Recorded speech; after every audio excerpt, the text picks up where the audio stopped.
쇼펜하우어 인생 철학 일부. 열심히 살아온 지금의 삶이 고통스럽게만 느껴질 때, 왜 삶은 고통처럼 느껴지는가? 혹시 이런 생각 해본 적 있으신가요? 나는 정말 열심히 살았는데 왜 마음은 늘 불안했을까? 돌이켜보면 쉬운 날이 별로 없었습니다. 아침 일찍 일어나서 저녁 늦게까지 일하고 집에 돌아오면 또 다른 일이 기다렸습니다. 아이들 학원비, 대출이자, 부모님 병원비. 하나를 해결하면 다른 하나가 생겼습니다. 그때는 바빠서 생각할 겨를이 없었습니다. 그냥 앞만 보고 달렸습니다. 조금만 더라고 스스로에게 말하면서요. 주말도 없었습니다. 주말에는 아이들 학원 보내고 부모님 병원 모시고 집안일 하다 보면 하루가 끝났습니다. 친구들 만나서 술 한잔할 시간도 없었고 취미 생활은 꿈도 못 꿨습니다. 그래도 견뎠습니다. 왜냐하면 생각했으니까요. 이 시기만 지나면 괜찮아질 거야. 아이들만 다 키우면 편해질 거야. 은퇴하고 나면 그때 내 시간을 가질 수 있겠지.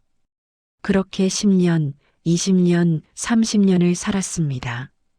그런데 이상한 건 그 시절이 지나고 나니 더 마음이 텅 빈 것 같다는 겁니다. 이 나이가 되면 편해질 줄 알았습니다. 아이들도 다 컸고 월급 걱정도 이제 없는데 왜 마음은 여전히 무거운 걸까요? 왜 뭔가 계속 부족한 것 같을까요? 아침에 눈을 뜨면 할 일이 없습니다. 예전에는 아침마다 출근 준비로 바빴는데 이제는 그냥 천천히 일어나면 됩니다. 처음에는 좋았습니다. 아, 이게 여유구나 싶었습니다. 그런데 한 달, 두 달 지나니까 그 여유가 허전함으로 바뀌었습니다. 밤에 잠이 안 올 때면 이런 생각이 듭니다. 나는 뭘 위해 이렇게 살았지? 내가 진짜 원했던 건 뭐였지? 그리고 더 무서운 질문이 떠오릅니다. 지금 남은 시간 동안 나는 뭘 하며 살아야 하지? 어느 분의 이야기입니다. 60대 중반 평생 회사를 다니셨습니다. 성실하게, 묵묵하게, 한 번도 큰 잘못 없이 살아오셨습니다. 새벽 6시에 일어나서 밤 10시에 집에 들어오는 생활을 35년 동안 하셨습니다. 아이들도 다 장성해서 결혼했고, 이제 손주도 봅니다. 집도 있고, 노후 자금도 어느 정도 마련했습니다. 주변에서는 말합니다. 그렇게 사는 게 복이지. 자식 잘 키웠네. 이제 좀 쉬면서 살아. 그런데 정작 본인은 행복하지 않았습니다. 은퇴하고 나니 할 일이 없었습니다.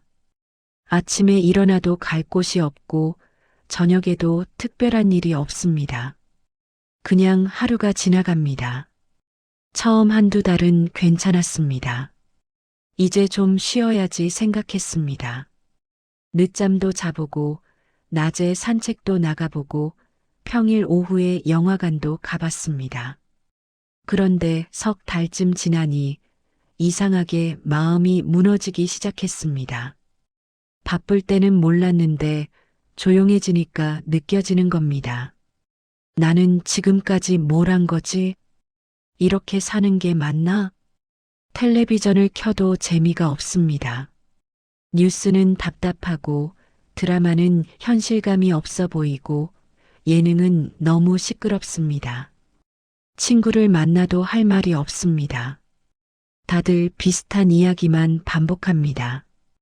건강 이야기, 자식 이야기, 예전 직장 이야기. 그냥 집에 앉아서 천장만 보다가 하루가 끝납니다.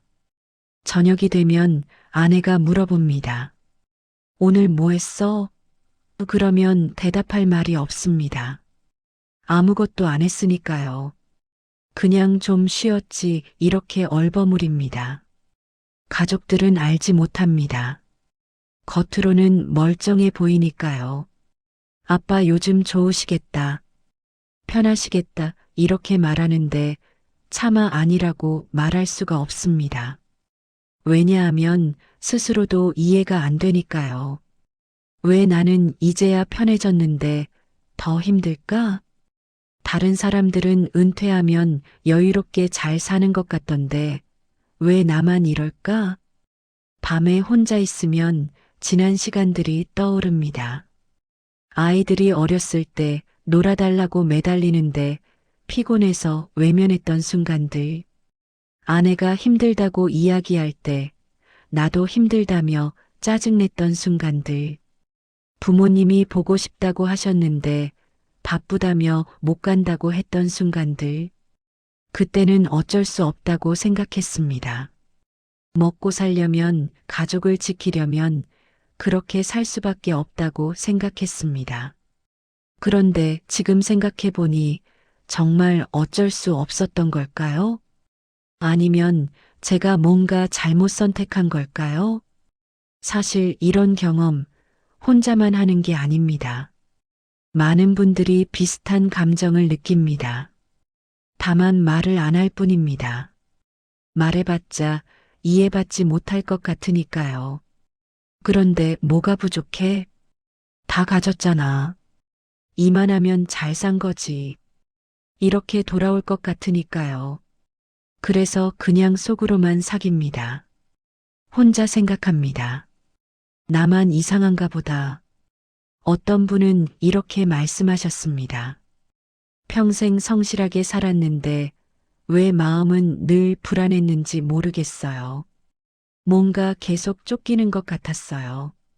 하나를 이루면 또 다른 게 눈에 들어오고 그걸 이루면 또 다른 게 보이고 언제 한번 이제 됐다 싶은 순간이 없었어요. 또 다른 분은 이렇게 말씀하셨습니다.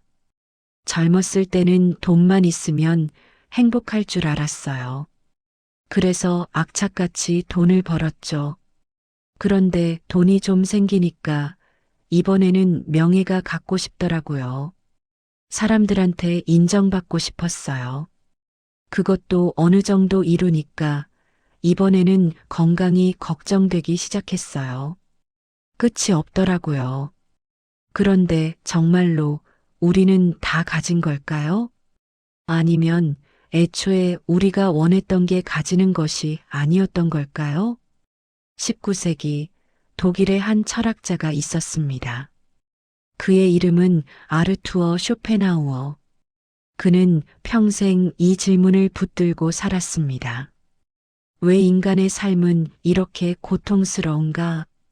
쇼펜하우어는 1788년 부유한 상인 집안에서 태어났습니다.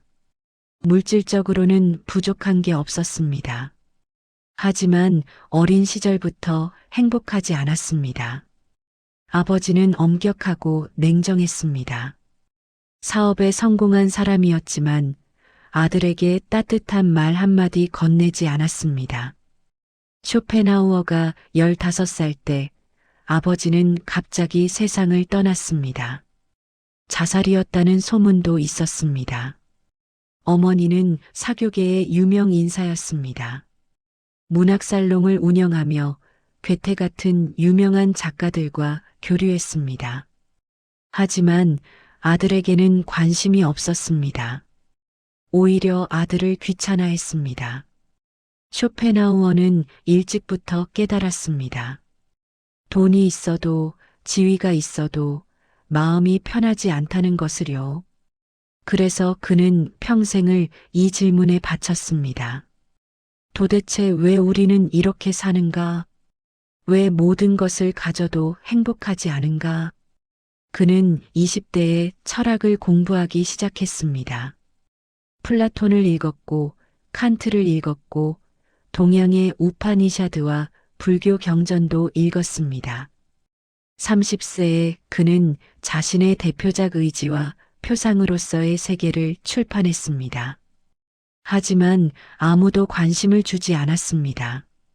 책은 거의 팔리지 않았고 학계에서도 무시당했습니다. 그는 실망했지만 포기하지 않았습니다.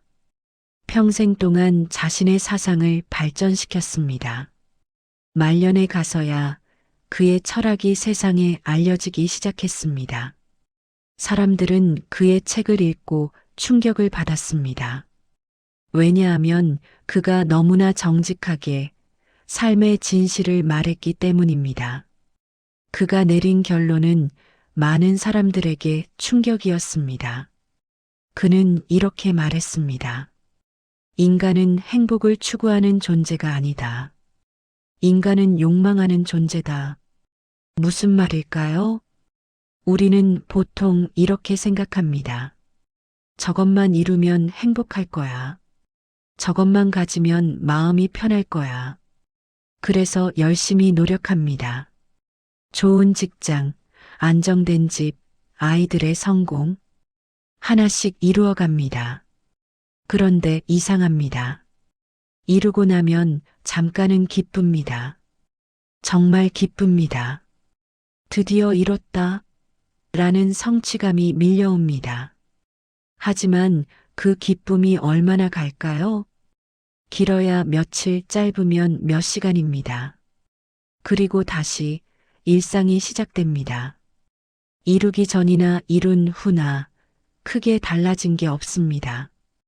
오히려 이상한 일이 생깁니다. 또 다른 것이 필요해지는 겁니다. 집을 샀으면 더 좋은 집이 눈에 들어옵니다. 이 집도 좋긴 한데 저기는 더 넓네. 저기는 학군이 더 좋네. 아이가 대학을 갔으면 더 좋은 대학이 신경 쓰입니다. 그래도 스카이는 아니잖아.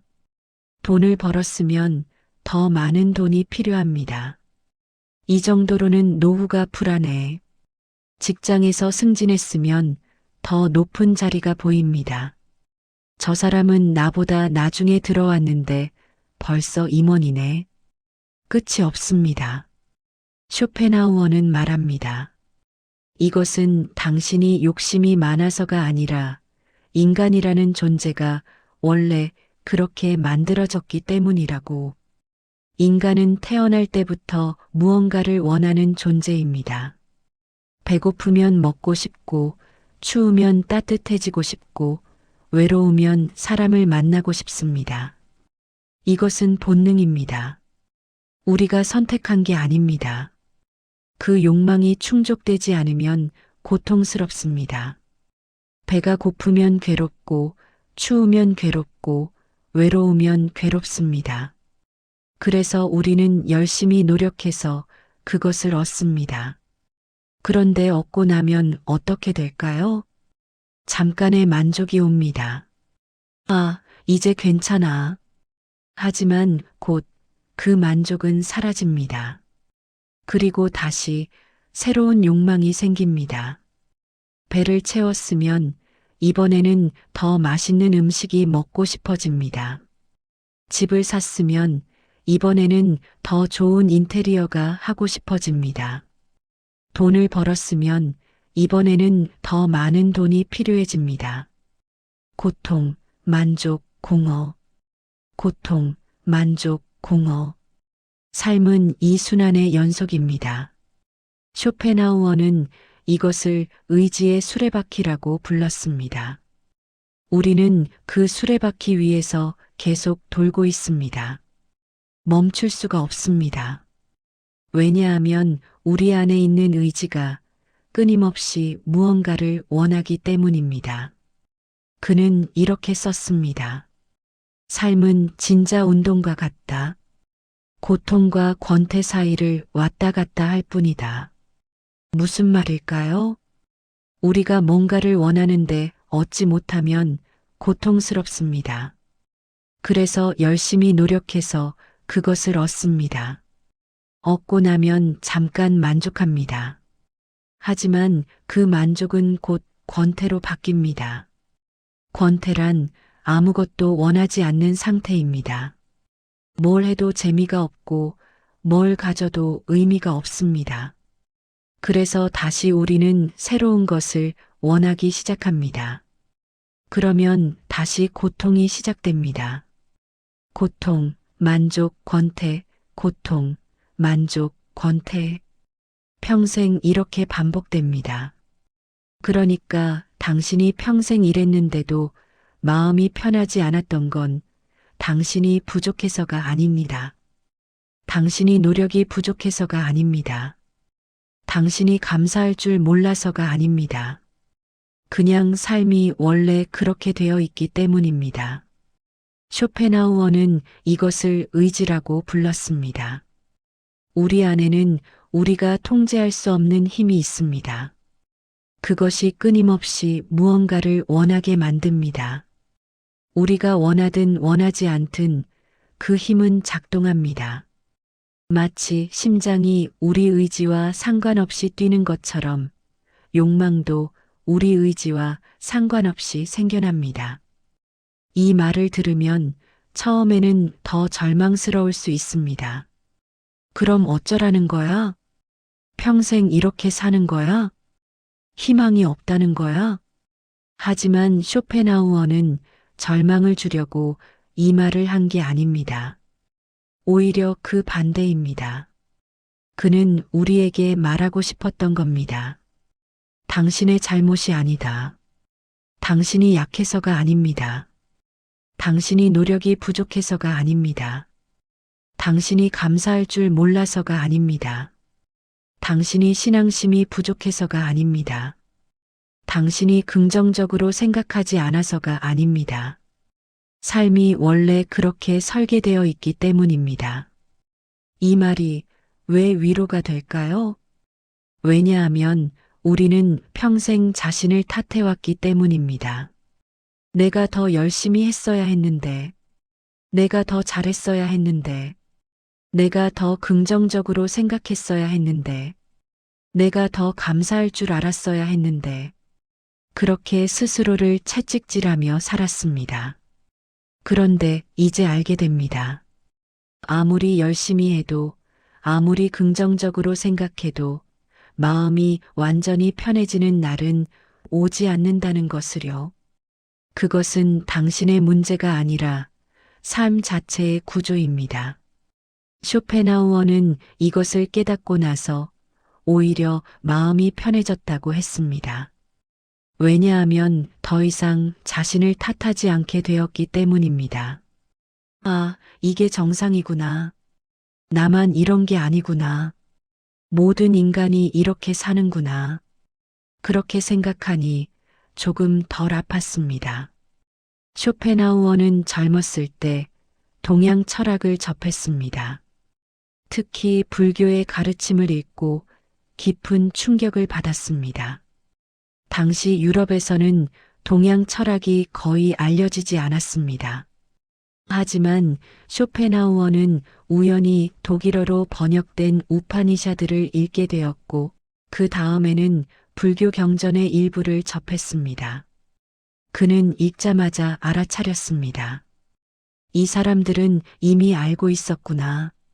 부처는 2500년 전에 이렇게 말했습니다.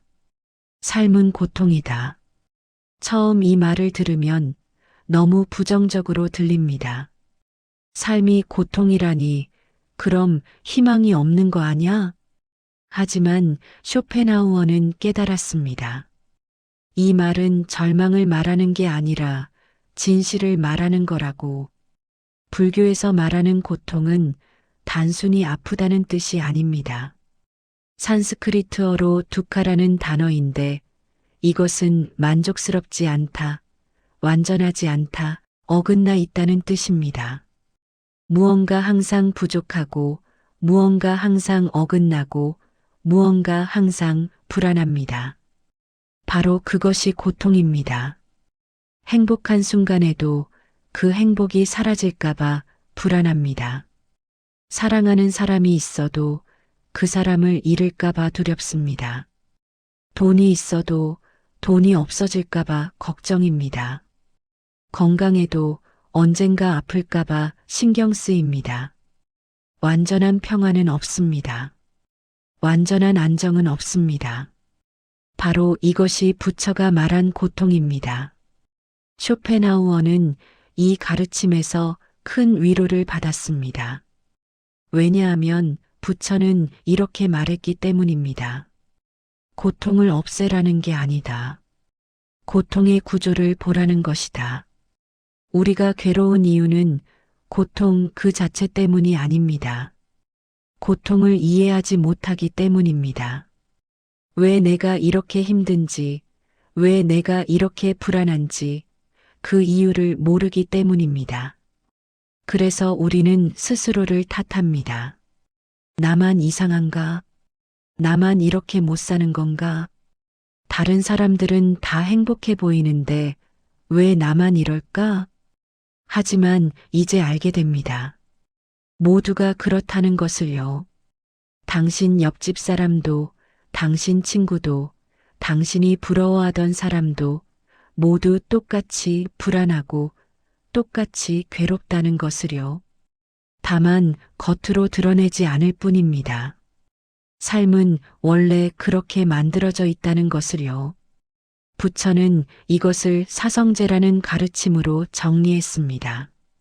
첫째, 삶은 고통이다. 둘째, 고통에는 원인이 있다. 그것은 가래, 즉 끊임없이 무언가를 원하는 마음이다. 셋째, 고통은 끝낼 수 있다. 넷째, 고통을 끝내는 방법이 있다. 쇼펜하우어는 이 가르침을 읽고 감탄했습니다. 이것은 내가 말하고 싶었던 것과 똑같다. 그는 자신의 철학이 혼자만의 생각이 아니라 수천 년 전부터 동양에서 이미 알고 있던 진리라는 것을 깨달았습니다. 그리고 그는 더 확신하게 되었습니다. 이것이 진실이다. 그렇다면 우리는 어떻게 해야 할까요? 쇼펜하우어는 말합니다. 완전한 해결은 없다고. 우리가 살아있는 한 욕망은 계속 생겨날 것이고 고통도 계속될 것이라고. 하지만 조금 덜 아플 수는 있다고. 그 첫 번째 단계는 아주 간단합니다. 지금 이 순간 나를 괴롭히는 욕망을 하나 떠올려 보는 겁니다. 돈일 수도 있습니다. 노후 자금이 부족한 것 같아. 더 있어야 할 것 같아. 건강일 수도 있습니다. 요즘 여기저기 아픈데 큰 병은 아닐까? 인정받고 싶은 마음일 수도 있습니다. 왜 아무도 내가 평생 얼마나 힘들게 살았는지 인정해주지 않을까? 자식에 대한 걱정일 수도 있습니다. 애가 아직도 결혼을 안 하네. 애가 직장을 또 옮긴대. 그것이 무엇이든 잠시 가만히 바라봅니다. 소파에 앉아서 또는 침대에 누워서 조용히 그 욕망을 바라봅니다. 그리고 이렇게 물어봅니다. 이것 때문에 내가 괴로운 건 이것이 없어서일까? 아니면 이것을 원해서일까? 우리는 보통 이렇게 생각합니다. 저것만 있으면 괜찮을 텐데. 저것만 해결되면 마음이 편할 텐데. 하지만 진실은 조금 다릅니다. 우리가 괴로운 건 그것이 없어서가 아니라 그것을 원하고 있기 때문입니다. 생각해 보세요. 돈이 없어서 괴로운 게 아니라 돈을 원하기 때문에 괴롭습니다. 만약 돈을 전혀 원하지 않는다면 돈이 없어도 괴롭지 않을 겁니다. 건강이 나빠서 괴로운 게 아니라 건강하고 싶어 하기 때문에 괴롭습니다. 만약 건강을 전혀 신경 쓰지 않는다면 아파도 괴롭지 않을 겁니다. 인정받지 못해서 괴로운 게 아니라 인정받고 싶어 하기 때문에 괴롭습니다. 만약 인정에 전혀 관심이 없다면 무시당해도 괴롭지 않을 겁니다. 욕망 그 자체가 고통입니다. 쇼펜하우어의 말처럼 우리를 괴롭히는 건 없는 것이 아니라 원하는 마음입니다. 이것을 이해하는 순간 조금 달라집니다. 아, 내가 지금 원하고 있구나. 아, 이 원함이 나를 괴롭히는구나. 그렇다고 욕망을 완전히 없앨 수는 없습니다. 우리는 인간이니까요. 살아있는 한 욕망은 계속 생겨날 겁니다. 하지만 잠시 내려놓을 수는 있습니다. 오늘 하루만이라도 그 욕망을 조금 놓아보는 겁니다. 오늘은 이것을 원하지 않아도 괜찮아. 오늘은 이것이 없어도 괜찮아. 그렇게 말해보는 겁니다. 처음에는 어색할 겁니다. 그게 되나? 또 싶을 겁니다. 하지만 해보면 이상한 일이 일어납니다. 마음이 조금 가벼워집니다. 어깨에 메고 있던 짐을 잠시 내려놓은 것 같은 느낌이 듭니다.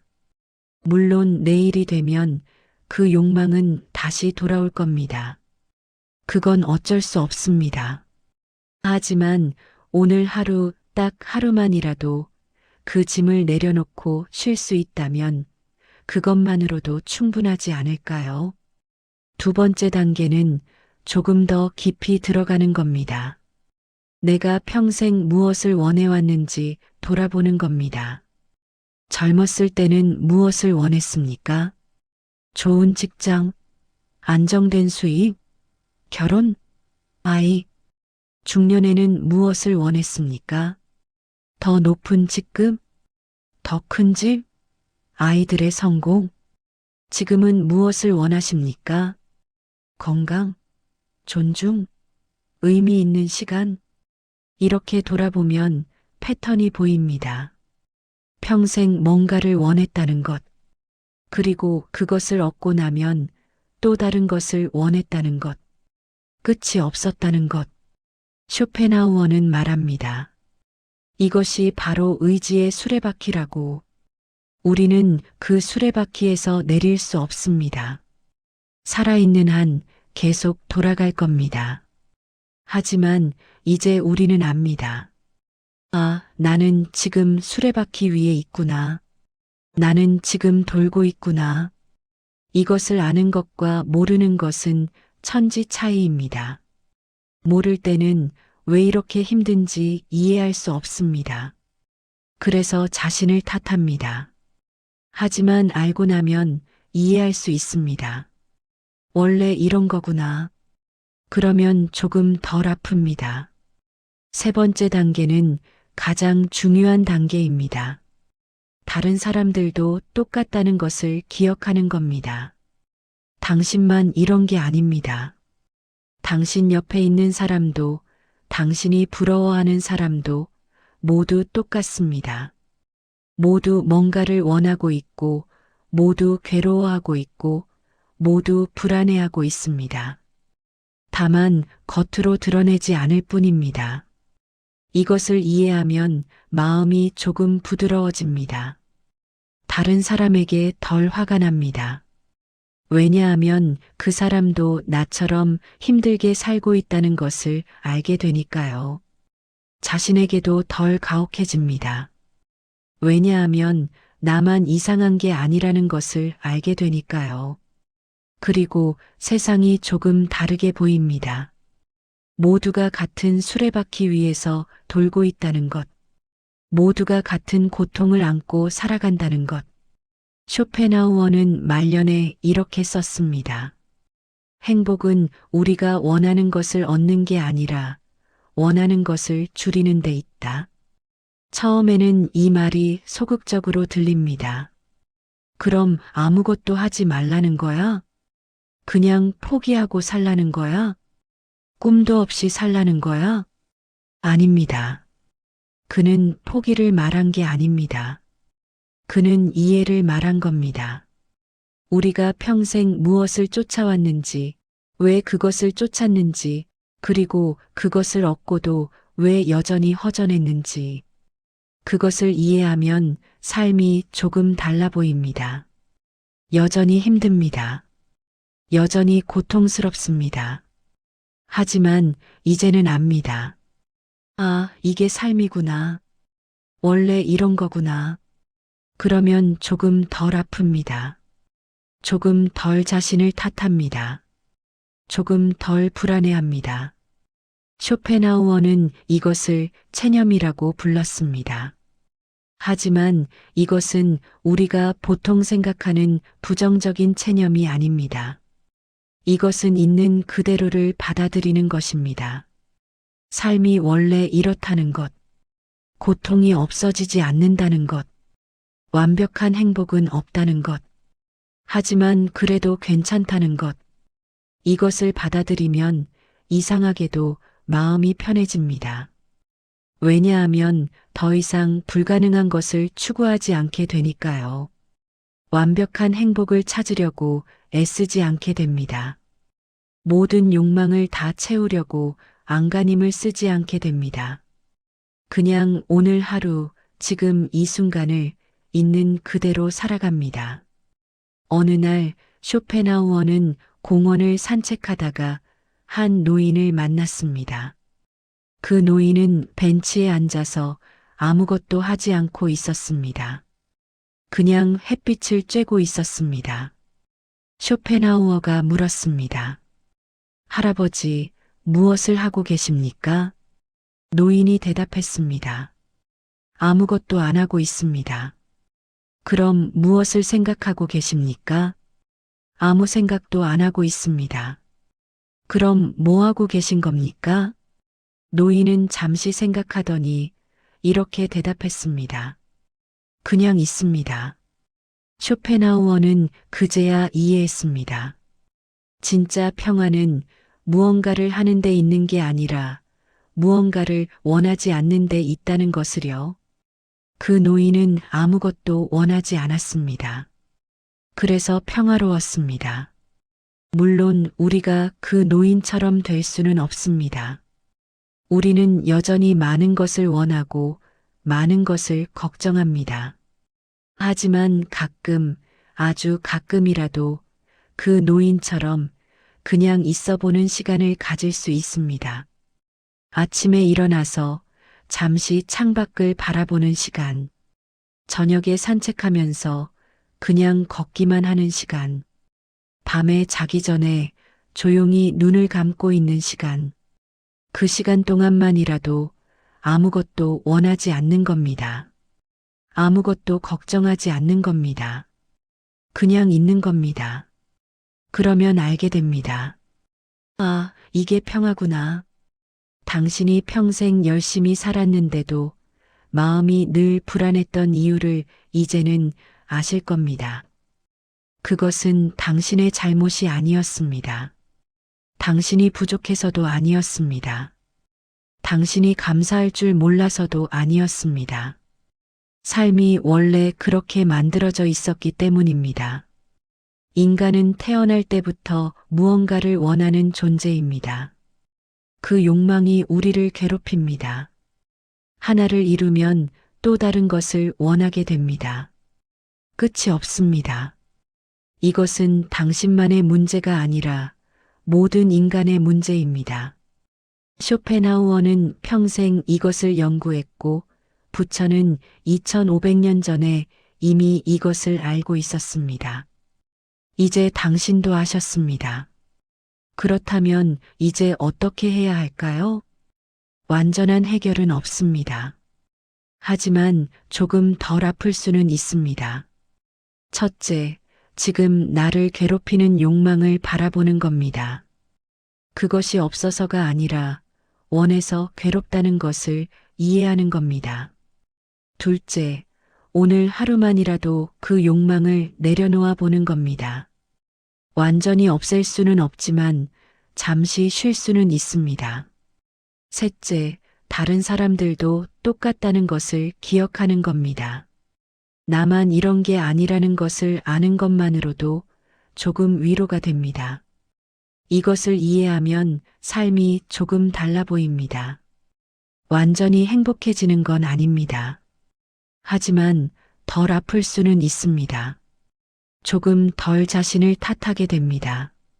조금 덜 불안해집니다. 조금 더 평화로워집니다. 그것만으로도 충분하지 않을까요? 쇼펜하우어는 이렇게 말했습니다. 지혜는 불행을 없애는 게 아니라 불행을 견딜 수 있게 만든다. 당신은 이제 조금 더 지혜로워지셨습니다. 삶이 왜 이렇게 힘든지 이해하게 되었으니까요. 그 이해가 당신을 조금 더 자유롭게 만들 겁니다. 밤이 깊어갑니다. 오늘 밤 잠들기 전에 잠시 생각해 보십시오. 지금 나를 괴롭히는 것이 무엇인지, 그것이 정말 없어서 괴로운 건지, 아니면 원해서 괴로운 건지, 그리고 오늘 밤만이라도 그것을 잠시 내려놓아 보십시오.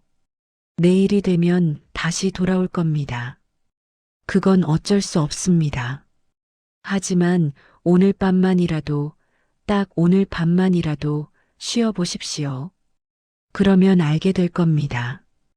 평화가 멀리 있는 게 아니라는 것을. 평화는 바로 지금, 여기, 아무것도 원하지 않는 이 순간에 있다는 것을. 다음 이야기에서는 이 고통이 어디서 시작되었는지 조금 더 깊이 들어가 보려 합니다. 우리 안에 있는 우리조차 모르는 힘에 대해서요. 그 힘이 우리를 어떻게 움직이는지, 그리고 우리가 그 힘과 어떻게 함께 살아갈 수 있는지에 대해서요. 천천히 함께 가보겠습니다.